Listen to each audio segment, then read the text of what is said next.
दोस्तों, आज की कहानी है एक पति पर दो दो पत्नियां। कहानी पसंद आए तो वीडियो को लाइक और सब्सक्राइब जरूर करना। पापा, आप हमेशा झांसी की रानी की तस्वीर के साथ दादी का फोटो क्यों रखते हैं? नवेली ने अपने पापा सुप्रतीक से पूछा था। तुम्हारी दादी ने भी झांसी की रानी की तरह अपने हकों के लिए तलवार उठाई थी, इसलिए सुप्रतीक ने कहा। सुप्रतीक का ध्यान माँ के फोटो पर ही रहा।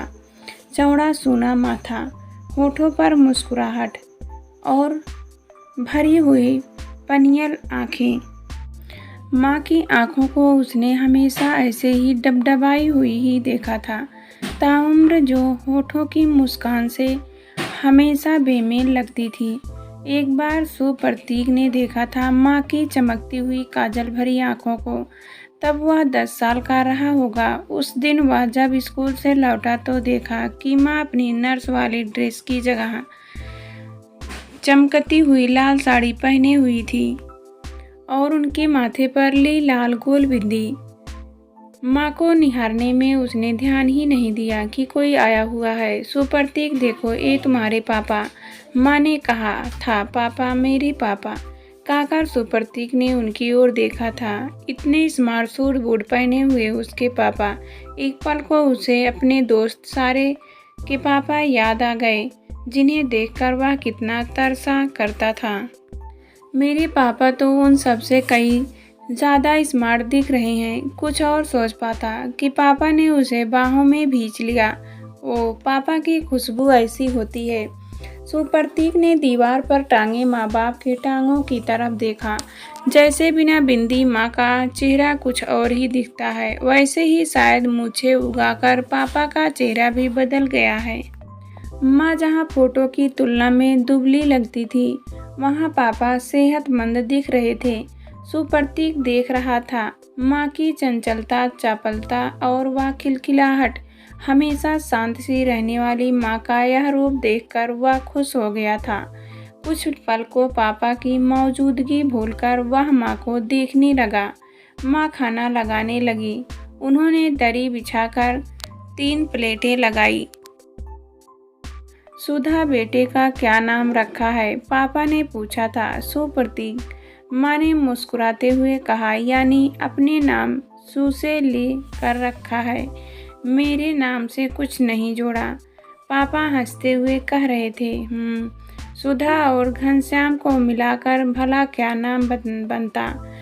सुप्रतीक सोचने लगा, आप यहाँ होते तो हम मिलकर नाम सोचते घनश्याम, माँ ने खाना लगाते हुए कहा था। घनश्याम, हाँ, कितने दिनों के बाद यह नाम सुना। वहाँ सब मुझे सौम के नाम से जानते हैं। अरे, तुमने अरबी के पत्ते की सब्जी बनाई है? सालों हो गए हैं बिना खाए, पापा ने कहा था। सुप्रतीक ने देखा कि माँ के होठ सौम बुदबुदा रहे थे, मानो वे इस नाम की रिहर्सल कर रही हो। सुप्रतीक ने अब तक पापा को फोटो में ही देखा था। माँ दिखाती थी 2-4 पुराने फोटो। वे बताती कि उसके पापा विदेश में रहते हैं, लेकिन कभी पापा की चिट्ठी नहीं आई और ना ही वे खुद। फ़ोन तो तब होते ही नहीं थे। माँ को उसने हमेशा बहुत मेहनत करते देखा था। एक अस्पताल में वे नर्स थी। घर बाहर के सभी काम वे ही करती थी। जिस दिन माँ की रात की ड्यूटी नहीं होती थी, वह देखता कि माँ देर तक खिड़की के पास खड़ी आसमान को देखती रहती थी। सुप्रतीक को लगता कि माँ शायद रोती भी रहती थी। उस दिन खाना खाने के बाद देर तक वे तीनों बातें करते रहे थे। सुप्रतीक ने उस पल में मानो जमाने की खुशियाँ हासिल कर ली थी। सुबह उठा तो देखा कि पापा नहीं थे। माँ, पापा किधर हैं? सुप्रतीक ने हैरानी से पूछा था। तुम्हारे पापा रात में ही होटल चले गए जहाँ वे ठहरे हैं। माँ का चेहरा उतरा लग रहा था। माथे की लकीरें गहरी दिख रही थी। आंखों में काजल की जगह फिर पानी था। थोड़ी देर में फिर पापा आ गए, वैसे ही खुशबू से सराबोर और फ्रेश।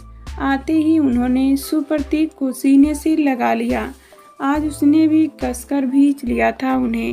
कहीं फिर ना चले जाएं। पापा, अब आप भी हमारे साथ रहिएगा, सुप्रतीक ने कहा था।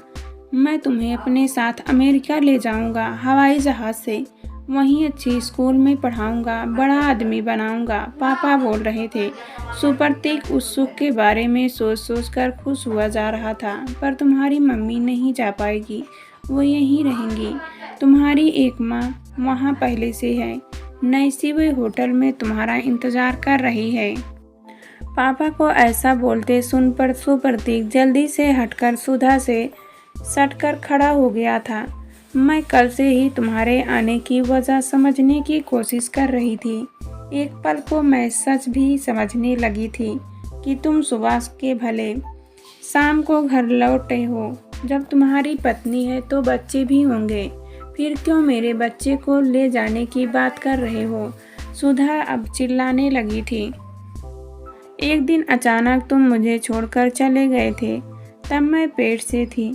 तुम्हें मालूम था ना, एक सुबह अचानक तुमने मुझसे कहा था कि तुम शाम को अमेरिका जा रहे हो, तुम्हें पढ़ाई करनी है। शादी हुए बमुश्किल कुछ महीने हुए थे।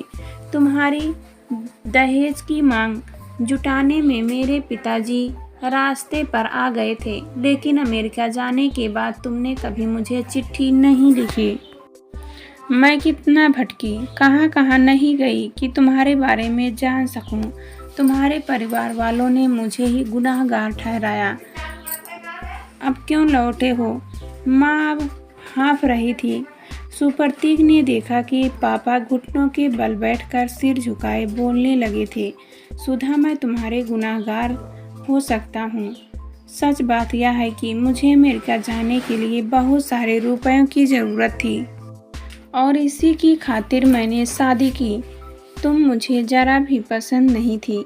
उस शादी को मैंने कभी दिल से स्वीकार ही नहीं किया। बाद में मैंने नैन्सी से शादी की और अब तो मैं वहाँ का नागरिक हो गया हूँ। लेकिन लाख कोशिश के बावजूद हम माँ बाप नहीं बन सके। यह तो मेरा ही खून है, मुझे मेरा बेटा दे दो।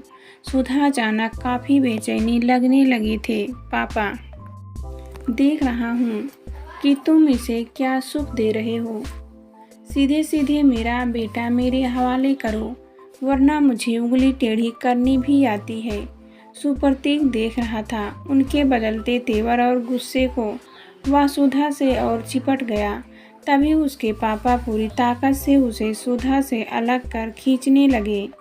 उसकी पकड़ ढीली पड़ गई और उसके पापा उसे खींचकर बाहर से ले जाने लगे कि अचानक माँ रसोई वाली बड़ी सी छुरी हम हाथ में लिए दौड़ती हुई आई और पागलों की तरह पापा पर वार करने लगी। पापा के हाथ से खून की धार निकलने लगी, पर उन्होंने अभी भी सुप्रतीक का हाथ नहीं छोड़ा था। चीख पुकार सुनकर अड़ोस पड़ोस के लोग जुटने लगे थे। किसी ने इस आदमी को देखा नहीं था। लोग गोलबंद होने लगे। पापा की पकड़ जैसे ही ढीली हुई, सुप्रतीक दौड़कर सुधा से लिपट गया। लाल साड़ी में माँ वाकई झांसी की रानी ही लग रही थी। लाल लाल आंखें, गुस्से से फुफकारती सी, बिखरे बाल और मुट्ठी में चाकू। सुप्रतीक ने देखा कि सड़क के उस पार रुकी टैक्सी में एक गोरी सी औरत उसके पापा को सहारा देते हुए बिठा रही थी। नबेली, तुम्हारी दादी बहुत बहादुर और हिम्मत वाली थी, सुप्रतीक ने अपनी बेटी से कहा। सुप्रतीक की निगाहें फिर उससे माँ के फोटो पर टिक गई थी।